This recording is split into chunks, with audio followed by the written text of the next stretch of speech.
और माँ यदि अच्छे संस्कार देने वाली है ना तो हजारों हजार शिक्षक से श्रेष्ठ है। बच्चे के शुरुआती जो उसकी प्राथमिकता है वो कौन उसकी भूमिका तैयार करता है? माँ। माँ जो है बच्चों पर यदि ध्यान दे तो बच्चे बड़े श्रेष्ठ हो सकते हैं। दुस्शीला मात्र दोषेन पितृदोषेन मूर्खता, नीति कारण एक श्लोक लिखा है, दुस्शीला मात्र दोषेन पितृदोषेन मूर्खता, कार्पण्यम वंश दोषेन आत्मदोष दरिद्रता। यदि बच्चा मूर्ख रह गया, बच्चा यदि दुस्शील है, संस्कारहीन है, तो किसका दोष है? माँ का। माँ बढ़िया संस्कार नहीं दे पाई, माँ उसको शीलवान नहीं बना पाई। यदि बच्चा पढ़ लिख नहीं पाया, मूर्ख रह गया, तो किसका दोष है आचार्य जी? पिताजी का। पिताजी ने उसको शिक्षा नहीं दी, पढ़ने का प्रबंध नहीं किया। दुस्शीला मात्र दोषेन और पितृदोषेन मूर्खता, कार्पण्यम वंश दोषेन, इसमें किसी में कायरता है तो वो वंश दोष माना जाता है। और यदि कोई दरिद्र रह गया, निर्धन रह गया, परेशान है, तो इसमें किसी का दोष नहीं है, ना माँ का, ना पिता का, ना परिवार का, ये उसका खुद का दोष है। यदि खुद अच्छे कर्म करेगा तो वो कुछ से कुछ बन सकता है, अपने कर्मों पे आधारित है। भगवान के पार्षदों ने कहा, ध्रुव जी आप जैसे भगवत भक्त को जन्म देने वाली मां पीछे कैसे रह सकती है? जरा पीछे देखो, दूसरा विमान आ रहा है।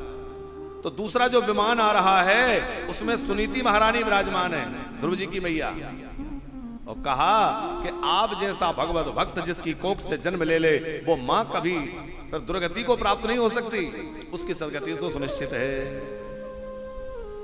हमारी श्री सुमित्रा मैया कह रही हैं कि पुत्रवती जोवती जाग सोई,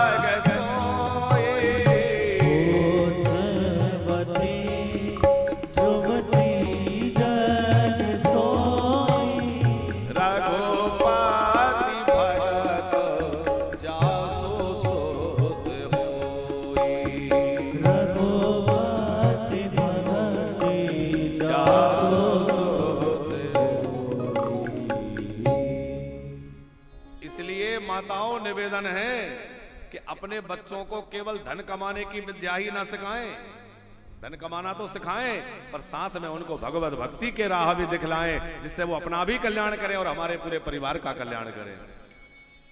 धन कमाना बहुत बड़ी कला नहीं है, धन कमाना तो वो सीख ही जाएंगे, सिखाएं, खूब उनको आधुनिक शिक्षा दें, बहुत अच्छी डिग्रियां दिलाएं, बहुत अच्छा है, लेकिन साथ में उनकी आत्मिक उन्नति, आध्यात्मिक उन्नति भी हो, उसकी भी शिक्षा अवश्य दें, वो अपना कल्याण कर सकें।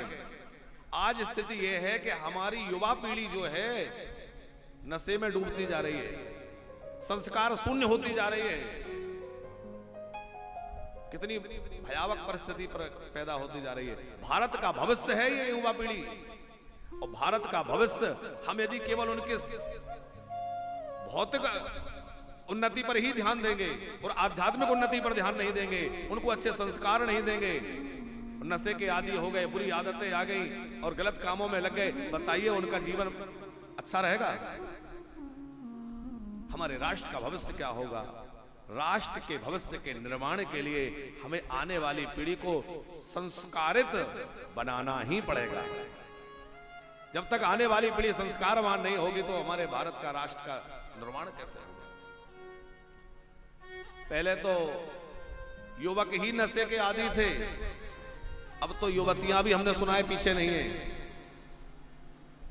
हाँ, ऐसा सुनने में लोग बताते हैं कि अब तो बराबरी का दर्जा चल रहा है ना, तो बराबरी से ही सब काम होगा।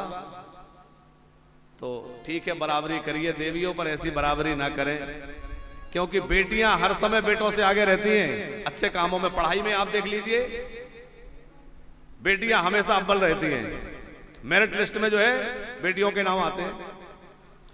हर काम में बेटियां आगे रहती हैं, पर अच्छे कामों में आगे रहना है, ऐसे कामों में आगे नहीं आना है जिन कामों से हमारा जीवन नष्ट हो, हमारा चरित्र नष्ट हो, हमारा राष्ट्र नष्ट हो। तो हमें अपनी पीढ़ियों को केवल संपत्ति नहीं, संस्कार भी देना है।